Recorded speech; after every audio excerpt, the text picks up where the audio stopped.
So regional Rajamouli గారు ఇప్పుడే అన్న మనోభావాలు దెబ్బతీస్తారేమో అని మొదలెట్టేశారు అప్పుడే. లేదు సార్, రీజనల్ సినిమాని 300 కోట్లు, ఆయన పానింటి సినిమాని 1000 కోట్లు చేస్తే మీరు రీజనల్ సినిమాని 300 కోట్లు చేశారు. పైగా ఆయన కంటిన్యూ సక్సెస్లు, మీరు కంటిన్యూ సక్సెస్లు. సో అంచేత మిమ్మల్ని ఆయనతో పోల్చడం కాదు. సో రీజనల్ రాజమౌళి గారు మీరు, మీ గురించి చెప్పేది అడిగేది ఏం లేదు. కంగ్రాట్స్ మరోసారి చెప్పడం తప్పించి. రీజనల్ రావిపూడి అనండి ప్లీజ్. సో ఎందుకంటే ఆయన ఈజ్ లైక్ రాజమౌళి గారు is a Jain personality. So నాకు ఆయనతో అస్సలు ప్లీజ్, అంటే ఆయన వెనక ఎక్కడో పక్కన అంటే okay, but I'm happy with this. Okay, LVR గారికి ఇవ్వండి సార్. ఎల్వీఆర్ గారు మీ అందరితో కూడా ఎక్కువ ఫోన్లో టచ్లో ఉండవు, కానీ చూడడం ఇదే ఫస్ట్ టైం అందరినీ. మిమ్మల్ని చూస్తూనే ఉంటామండి. మీ ఇంటర్వ్యూలు, మీ రివ్యూలు చూడకుండా మేము ఏ రోజు నిద్రపోమండి. మూర్తి గారిని చూడకుండా మేము పడుకోం. లేదు కానీ అంటే మీరు ఇందాక స్పీచ్లో మాట అన్నారు, చాలా కాలం ఏంది డిస్ట్రిబ్యూటర్లు 20% కమిషన్ తిని అని చెప్పి. కరెక్టేనండి. కానీ గత 2 ఏళ్ళుగా చాలా పెద్ద సినిమాలు వచ్చాయి, చాలా పెద్ద పెద్ద అంకులు పోస్టర్లు వేసిన సినిమాలు వచ్చాయి.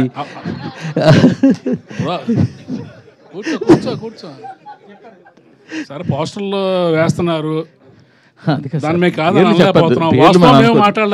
మీరు పంపిణీ చేశారా వేరే వాళ్ళు పంపిణీ చేశారా అంత పక్కన పెడితే గత 2 ఏళ్ళుగా పెద్ద పెద్ద పోస్టర్లు వేసిన సినిమాలు వచ్చాయి. కొంతమంది డిస్ట్రిబ్యూటర్లు ఫారిన్ తీసుకెళ్లిన సినిమాలు వచ్చాయి హిట్ అని చెప్పి. మరి కమిషన్లు తినకుండా మరి ఇవన్నీ ఏంటంటారు? దౌర్భాగ్యం అదేనండి. మేము బయటకు మాట్లాడకూడదు, మాట్లాడితే విరోధం.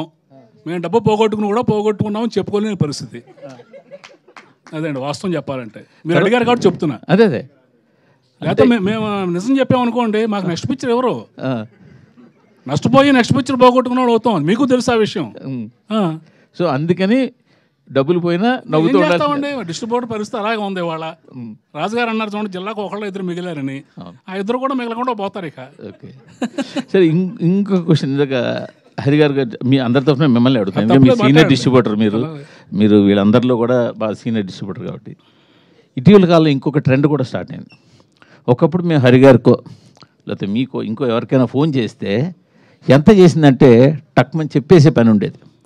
గత 2 సంవత్సరాలుగా చెప్పడాన్ని కూడా మీకు తాళం వేసి నెంబర్లు చెప్పకుండా అలాంటి పరిస్థితి స్టార్ట్ అయింది ఇండస్ట్రీలో. అవునంటారు కాదండి? డెఫినెట్గానండి.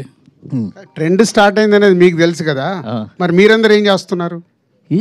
చెప్తున్నా, అదే అడుగుతున్నా. నేను అడుగుతున్నాను ఒక ప్రొడ్యూసర్గా.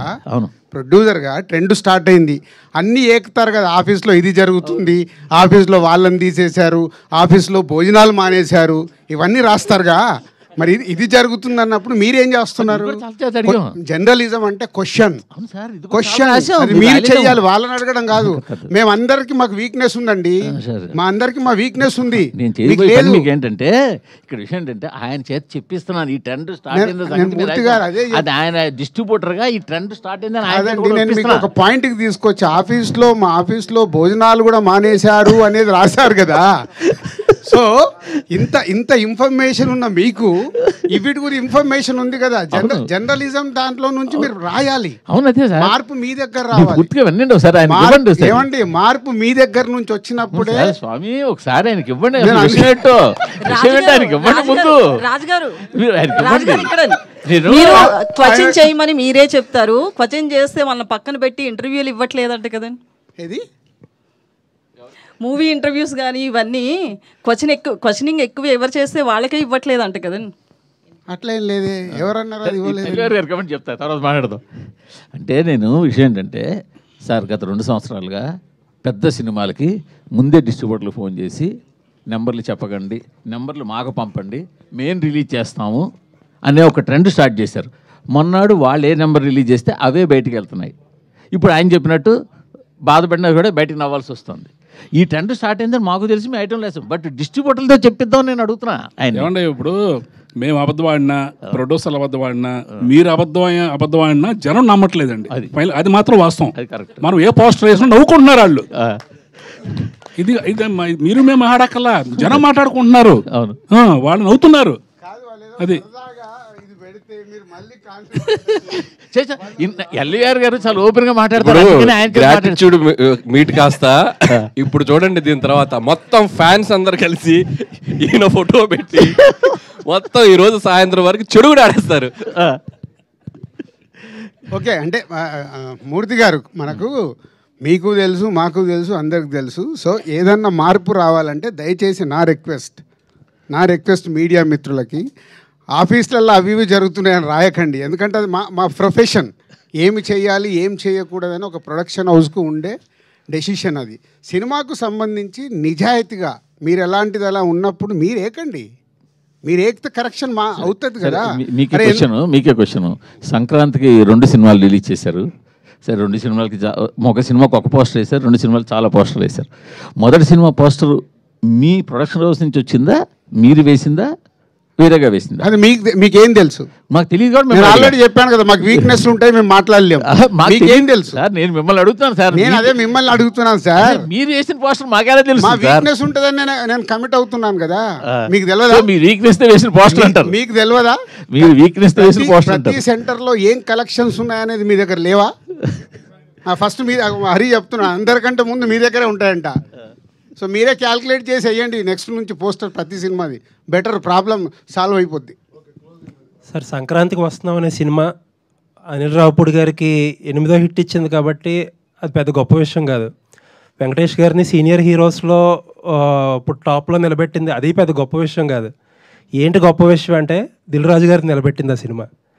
చాలామంది ఇందాక మన శిరీష్ గారు అన్నట్టు ఏంటంటే చాలామంది దిల్ రాజు గారు పడిపోతారేమో ఈ సినిమాతో అని అనుకున్నారు. బట్ ఏంటంటే సంక్రాంతికి వస్తున్నాం అనే సినిమా ఆయన నిలబడడానికి స్ట్రెంత్ ఇచ్చింది. మళ్ళీ ఇంకా సినిమాలు తీయడానికి, ఇంకో 10 సంవత్సరాల సినిమాలు తీయడానికి అనేది కాన్ఫిడెన్స్ ఇచ్చింది. చాలామంది ఏంటంటే ఈ ప్రొడక్షన్ హౌస్లు బాగా ఎక్కువ సినిమాలు తీసే ప్రొడక్షన్ హౌస్లు అంతకంతకే తగ్గిపోతున్నాయి. దిల్ రాజు గారు అలాంటి దిల్ రాజు గారు నిలబడ్డారంటే కంటిన్యూస్గా సినిమాలు తీస్తారు, ఇండస్ట్రీ అలా రన్ అవుతూ ఉంటుంది. అందుకు సంక్రాంతికి వస్తున్నాం అనే సినిమా గొప్ప సినిమా. థ్యాంక్ యూ అండి, థ్యాంక్ యూ. అది నిజమండి. అంటే ప్రతి సినిమా ద్వారా ఒక మినిమం 500 మంది ఎవ్రీ డే బ్రతుకుతారు.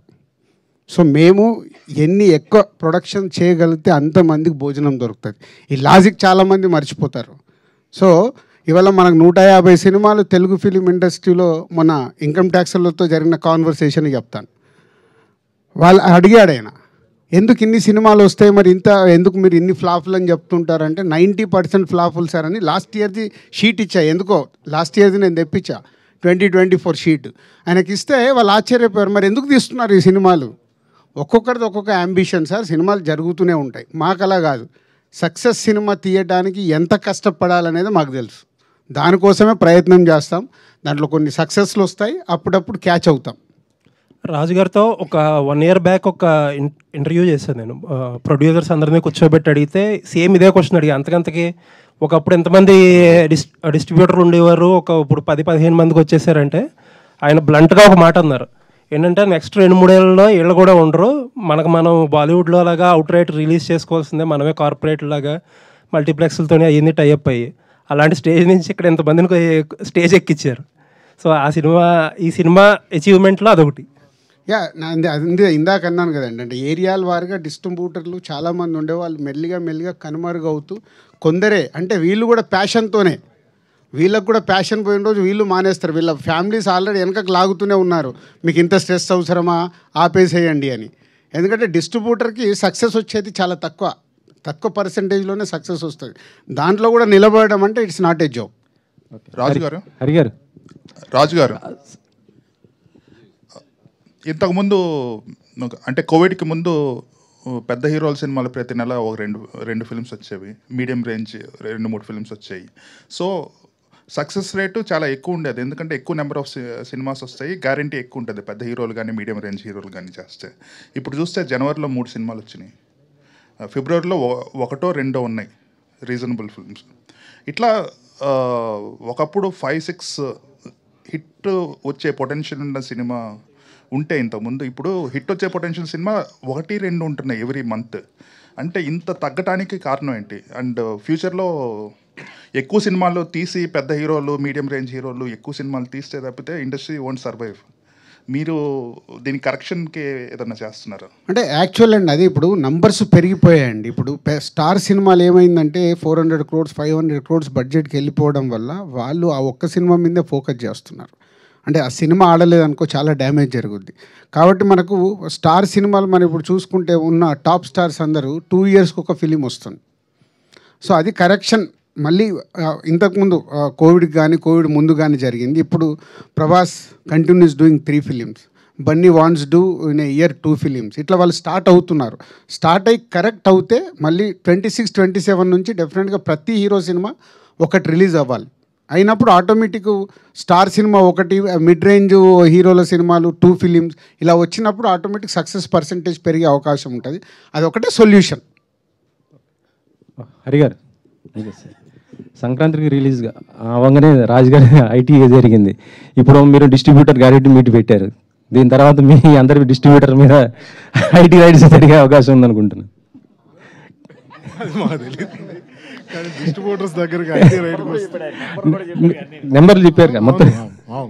అదే డిస్ట్రిబ్యూటర్స్ దగ్గరికి వస్తే అదే డిస్ట్రిబ్యూషన్ అనేది ఒకప్పుడు ఎలా ఉన్నదో తెలియదు కదండి. జిఎస్టీ వచ్చాక ఐటీ వాళ్ళకంటే వైట్కి ఎక్కువ ఇంట్రెస్ట్ మేము చూపిస్తున్నాం. ఎందుకంటే మాకు 18% సినిమా రిలీజ్ తర్వాత రికవరీ ఉంటుంది. అంటే మేము పంపించే ప్రతి రూపాయికి, ప్రతి 1 lakhకి 18,000 ఇన్వాయిస్ వస్తుంది మాకు, జిఎస్టీ ఇన్వాయిస్. అందుకని మేము క్యాష్ని తీసుకెళ్ళి బ్యాంకులో డిపాజిట్ చేసి అయినా ట్రాన్స్ఫర్ చేస్తాం, కానీ క్యాష్ ఇచ్చే రోజులు పోయినాయి.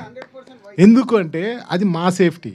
ఒక సినిమా పాత రోజుల్లో ఒక సినిమా రిలీజ్ అయిపోయి ఏదన్నా తేడా వస్తే మాకు ఇంకేం రాదండి, అంతటితో అయిపోయేవాళ్ళం. అంటే రూపాయి కూడా రొటేషన్ కూడా ఉండేది కదా. ఇప్పుడు లక్కీగా జిఎస్టీ పుణ్యం అని చెప్పి మాకు ఒక సినిమా ఏదైనా తేడా వస్తే ప్రతి ప్రొడ్యూసర్ మన తెలుగు ఇండస్ట్రీలో ఏ ప్రొడ్యూసర్ అయినా సినిమా తేడా వస్తే జిఎస్టీ ఇన్వాయిస్ విత్ ఇన్ 1 monthలో ఇచ్చేస్తున్నారండి. ఇచ్చినప్పుడు మాకు 18% ఇన్వాయిస్ రూపంలో డబ్బులు వస్తుంది. ఆ ఇన్వాయిస్లు మేము థియేటర్స్కి ఇస్తే వాళ్ళు మాకు క్యాష్ ఇస్తారు. క్యాష్ మీన్స్ వైట్లో ఇస్తాం. అంటే ఆ అమౌంట్ ఒక 1 crore, మాకు 1 crore ఇన్వాయిస్ వస్తే 18 lakhs మా బ్యాంక్లో ఉన్నట్టు. ఇది చాలా హ్యాపీ. అందుకని మేము ఏదన్నా చిన్న అంటే జిఎస్టీ పరిధిలో లేని థియేటర్స్ చాలా ఉంటాయి, అంటే సెంటర్స్లో అక్కడ 5,000, 10,000 కలెక్షన్లు వస్తే 1 లక్ష, 2 లక్షలు చేరితే కూడా దాన్ని తెచ్చి అకౌంట్లో వేసే కొడతాం మేము, ఎందుకంటే మాకు ఇన్వాయిస్ కావాలి. అందువల్ల అది. ఇంకొకటి 90% ఫ్లాప్లు ఉంటాయండి. ఇప్పుడు 10% సక్సెస్ రేట్ కూడా లేదు ఈరోజు. 10% సక్సెస్ రేట్లో అసలు అయ్యేటి 5% ఉంటే కమిషన్లు వచ్చే సినిమాలు 1, 2 ఉంటాయి. ఇది నిజం. టోటల్గా 1 yearలో సినిమాలు చేస్తే మ్యాక్సిమం 10 moviesకే 20% కమిషన్ వస్తాయి. ఒక 5 movies బ్రేక్ ఏమైనా అవుతాయి, ఒక 5 movies ఏదైనా 5%, 10% ఉంటాయి. ప్లస్ ఇప్పుడు చాలా సినిమాలు రిలీజులకే వచ్చేసాయి. మేము కూడా చాలా వరకు డిస్ట్రిబ్యూషన్ జస్ట్ కమిషన్కే చేస్తున్నాం. పర్చేజింగ్లు కూడా తగ్గిపోయాయి. మాకున్న కొన్ని రెగ్యులర్ బ్యానర్స్లో తప్పితే ఇంక. అందువల్ల ఎవరు వచ్చినా దాని గురించి ఎవరికి టెన్షన్ లేదండి. డిస్ట్రిబ్యూటర్స్ పరిస్థితి అందరికీ తెలుసు, మీకు తెలుసు, అందరికీ తెలుసు. ఓకే అనిల్ గారు, ఈ సినిమా తర్వాత మళ్ళీ ప్రేమ కథలు మొత్తం మారిపోయే అవకాశం ఉంది. కొత్తగా డైరెక్టర్స్ ఎవరైనా సరే సినిమా చేయాలంటే మారిపోతారా?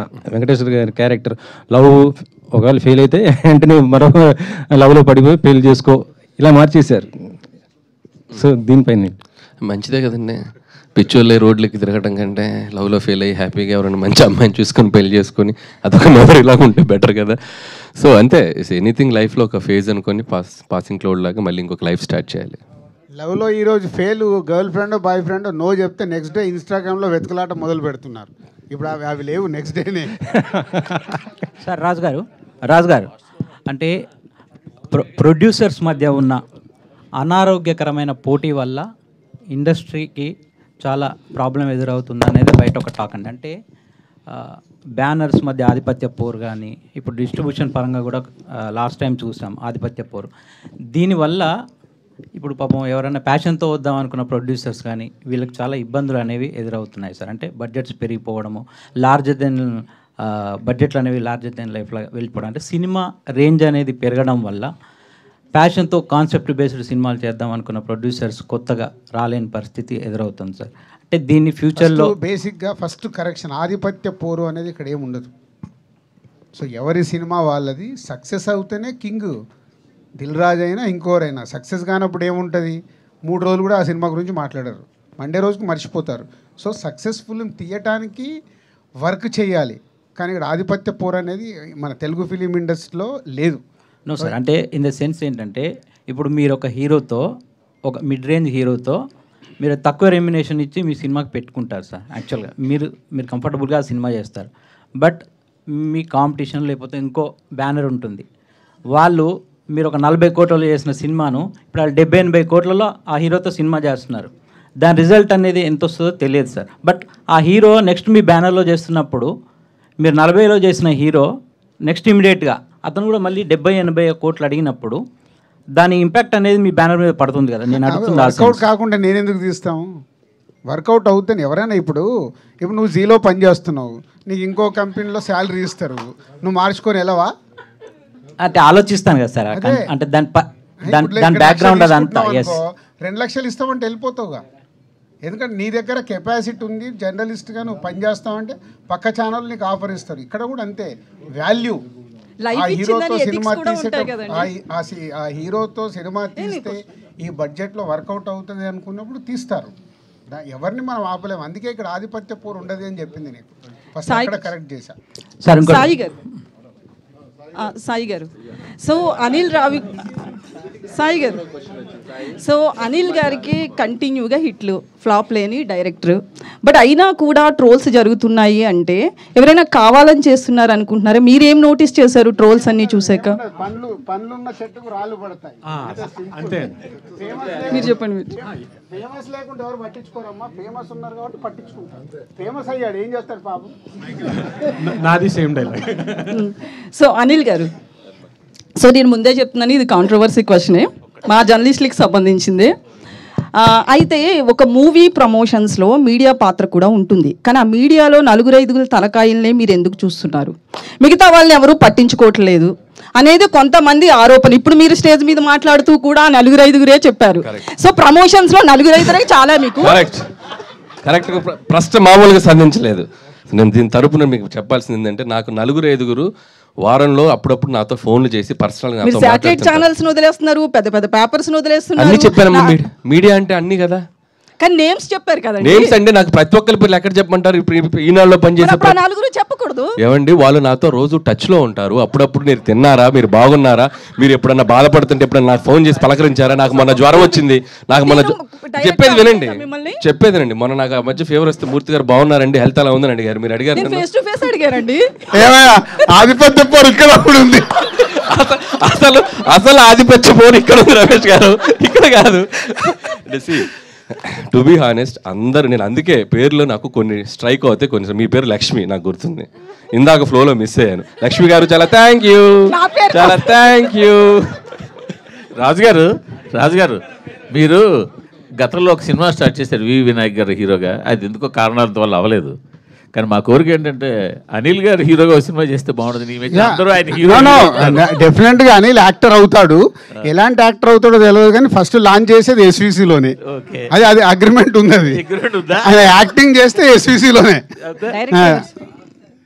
రాజుగారు, సినిమా నిర్మాతలు ఓన్లీ నిర్మాణ బాధ్యతలు మొత్తం ఫండింగ్ అంతా తను భారం మోయకుండా డైరెక్టర్ని అలాగే మెయిన్ లీడ్ ఎవరైతే ఉన్నారో ఎక్కువ రెమ్యూనరేషన్ తీసుకునే వాళ్ళను కూడా ప్రొడ్యూసర్స్గా వాళ్ళను కూడా భాగస్వాములను చేస్తే నిర్మాతలకి భారం తగ్గుద్ది. నిర్మాతలు రెడీగా ఉంటారండి అలా చేసుకుంటే. నిర్మాతకు గోల్డెన్ ఆపర్చునిటీ అది. బట్ అది అంటే సిస్టమ్ అందరది సెట్ అయినప్పుడే చేయగలుగుతారు. బట్ అది ఇప్పుడు బాలీవుడ్లో ఉంది. మెల్లిగా ఇక్కడ స్టార్ట్ అయింది. ఇప్పుడు మొన్న నాకు తెలిసి పుష్ప 2 అలాగే చేశారనుకుంటాను. సో మెల్లిగా స్టార్ట్ అవుతుంది. అది అయినప్పుడు డెఫినెట్గా ప్రొడక్షన్ హౌస్కి అడ్వాంటేజ్, అది బరువు తగ్గుతుంది. సో అవ్వాలని కోరుకుంటున్నాను నేను కూడా. అలాగే నిర్మాణ బాధ్యతల్లో అలాగే స్క్రిప్ట్లో కానీ అన్నిట్లో కూడా ఒక నిర్మాతగా మీరు ఇన్వాల్వ్ అవుతుంటారు.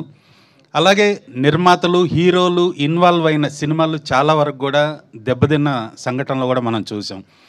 ఏది కరెక్ట్ అంటారు? నన్ను కూడా చాలా మంది తిట్టుకుంటారు అనుకుంటావు అని, రాజుగారని ఇట్లా ఇరుకుతారు అని. సో సినిమా అనేది విజన్, జడ్జిమెంట్, అది వేవ్ లెంత్లో ఉన్నప్పుడు. ఇందాక నేను అనిల్ గురించి చెప్పాను, 6 సినిమాలు తీసాం. మా మధ్యలో నాకు తెలిసి ఈ రోజు వరకు ఎప్పుడు ఆర్గ్యుమెంట్ అనేది కూడా జరగల.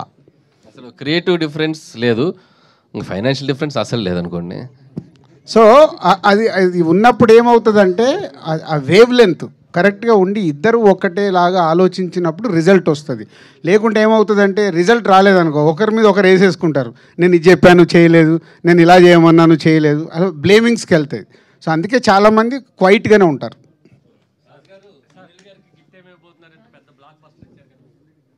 ఏం గిఫ్ట్ కావాలని?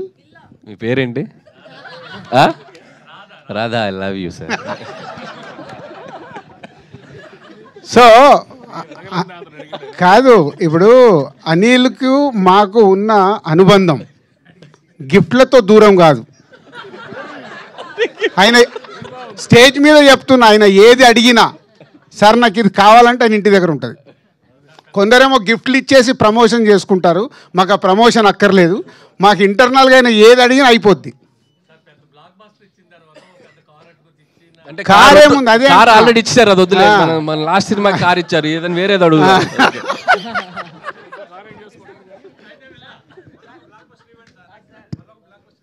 ఆయన మనకి ఇవ్వాలి, మనం ఆయనకి ఎక్కడ ఇస్తాము? మాకు బ్లాక్ బస్టర్లే కావాలని అడుగుతున్నాం. Thank you very much. Thank you అందరికీ. ఒక చిన్న ఫెల్ స్టేషన్ అనుకోవచ్చు, గ్రాటిట్యూడ్ అనుకుందాం, ఫెల్ స్టేషన్ కాదు. ఈరోజు మనంతా ఈ గ్రాటిట్యూడ్ అనే మాట్లాడాలి. వెంకటేష్ గారి చేతుల మీదుగా దిల్ రాజు గారు